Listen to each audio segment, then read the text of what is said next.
Hi everyone and welcome back to my channel. Today we are reviewing Shang Chi and the Legend of the Ten Rings. I do want to discuss spoilers, but I am going to keep them at the end of the video after I've given my rating and my brief thoughts that aren't going to spoil anything for you. So if you have seen the movie, hang around till the end and we'll discuss some of the spoilers. Before we get started, if you could do me the favour of hitting that like button down there, hitting that subscribe button as well if you haven't already. It does both myself and the channel the world of good. It brings new viewers in, it leads to more videos, and it means a lot to me, so thank you if you do. So Shang Chi and the Legend of the Ten Rings is the newest installment into the MCU. It did come with quite a bit of pressure. It was being hyped up to be the Black Panther for the Asian community, if you will. And I must admit, despite my flirtatious relationship with comic books, I don't know anything about Shang Chi. Not really. I've crossed paths with the Mandarin at times, but not really into this depth or level. And to keep it vague, Shang Chi is about, well, Shang Chi, who has renamed himself to Sean as like a alias, and Sean is living life as a valet driver. Nothing too crazy, nothing too special. He's friends with Awkwafina, who plays a character called Katie in this movie, and he seems to be living a very meh life, but he seems to be fine with that. That is until a fight breaks out on the bus and he has to expose who he really is. And who he really is a badass martial arts fighter hiding from his gangster dad, basically. That's all I'm going to say in regards to the plot, because that's all really the trailer gives you, so I'm not going to say any more than the trailer does. I really enjoyed Shang-Chi, especially in the first half. The opening scene really captivated me. It's almost like a fitting homage to Crouching Tiger, Hidden Dragon and other kung fu movies that have blown up in the world of cinema over the years. I was down to fuck with that 100%. I love those movies as it is, but they're far and few between nowadays, and I was all for this movie diving headfirst into that swimming pool. And to start with, it does. And then it sort of pumps the brakes a little bit and allows you to get to know the characters. And I didn't really mind this, although the tone very quickly changes into quite a contemporary modern America lifestyle, which is a little bit jarring if I'm being honest. I also just didn't find that the character of Shang-Chi or Katie really felt like they were at all connected to the Marvel Cinematic Universe. If you remove the few little bits and bobs that do connect it to the MCU, this could have been a film for anything. Absolutely anything at all. It didn't have that normal MCU flavouring, and as much as that sounds like a complaint, I actually really liked that. If they had stuck with that Crouching Tiger, Hidden Dragon sort of theme that they were starting with,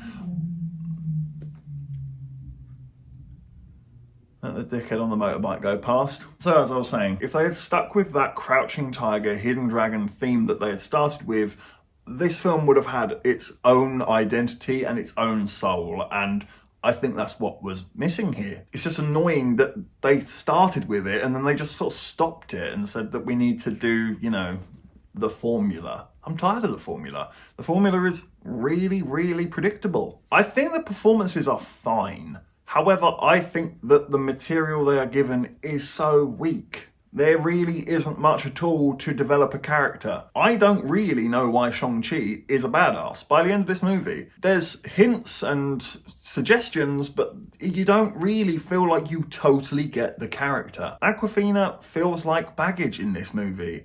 I like Awkwafina, but she is solely here to be the comic relief, and she just wasn't funny.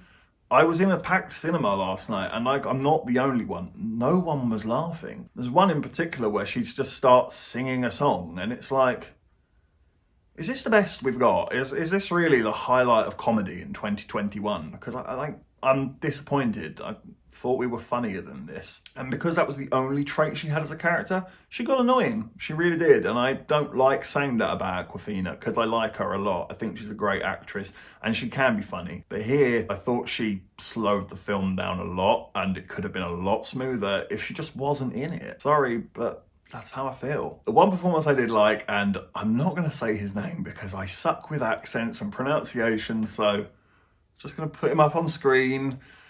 He plays the Mandarin. He plays the Mandarin. That's how I will describe his actor, because I'm not going to butcher these names. He was outstanding. He was the highlight of the film. He's so cool, he's so calm, he's calculated, he's understandable to a degree, I will get to that, but he's just a very menacing and yet likable villain at the same time. He plays that role of the cool villain quite well, and I don't mean cool as in, oh, he's got cool powers, I mean, he's cool as in, like, he's like a gangster. He just goes in places and he owns that shit, and that's pretty fun to watch, I can't lie. I could have done with a lot more of that. Maybe that could have been the bulk of the story, developing Shang-Chi as a character rather than this contemporary modern America lifestyle. I'd have been far more interested in seeing the childhood of Shang-Chi and what he was being raised by, this monster that he was imposing his ideas upon. That just seems like such a more interesting film to me. I also have to discuss that very briefly in the sense of how the story is told. The film has a very strange pace. It's very get going, stop, get going, stop, get going, stop. And what annoyed me about the stops is that they just kept on using these moments to establish what was happening in the film, despite already being aware of what was happening in the film. Several times characters feel the need to sit down, stop, and talk about things for 5 minutes, and it's just annoying because all they're talking about is what we already know. Oh, my dad's a really bad person. Don't worry, mate. We'll get through this.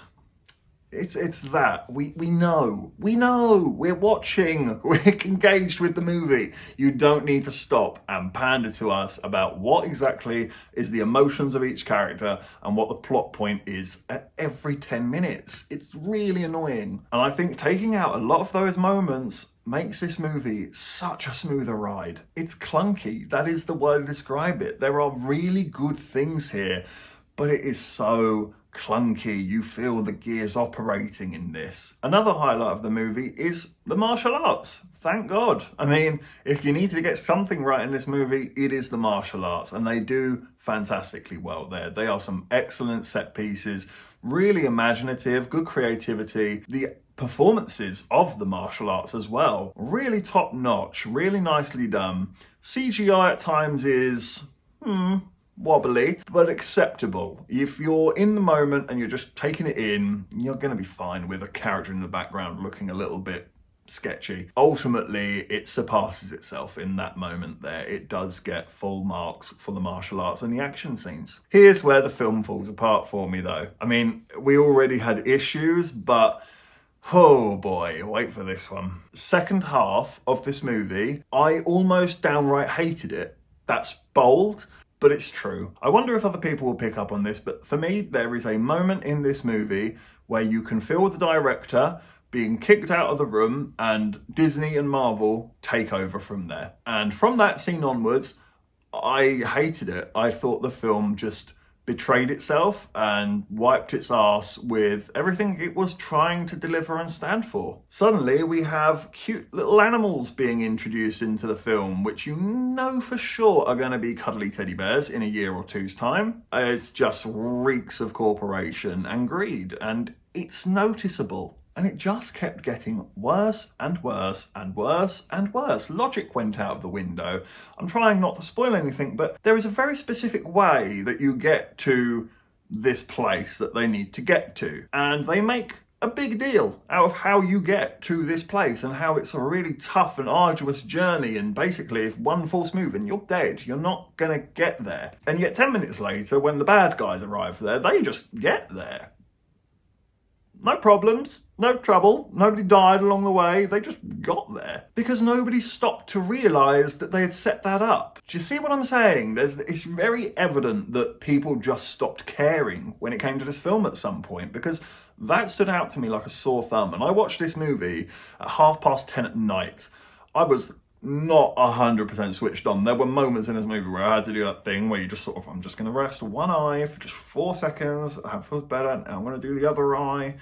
Okay, have a drink so I stay awake. I'm not falling asleep through this. That was my brain operating level last night whilst watching this. And yet that mistake stood out like a sore thumb. It was that poor. And it spirals off into a big showdown, a big fight that just feels out of nowhere, unexplained, stupid, childish, unimaginative. I don't know what happened. Why does this film take such a nosedive? It's so annoying. The villain becomes exceptionally stupid when he hasn't been stupid this far. He's actually been quite empathetic and understandable to a degree. Suddenly he's just fucking lunatic and he's just doing things that don't make sense now.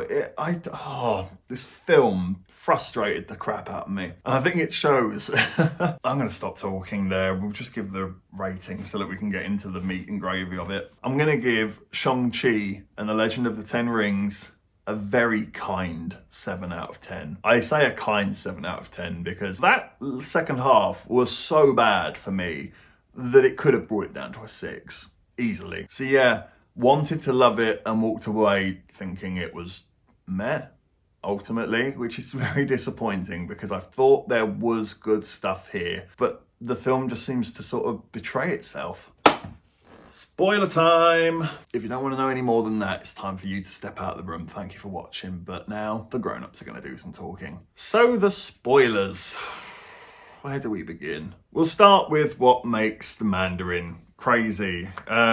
He's wearing the rings. The rings are pretty powerful. He's pretty badass with the rings on. He's looking like a pretty good, solid villain that the MCU can probably use a few times. They can relate to. He can change and evolve as a character. And he could be like a new side villain to this franchise, if you will. I would certainly be in the interest of bringing that character back and doing more with him. No, he gets killed.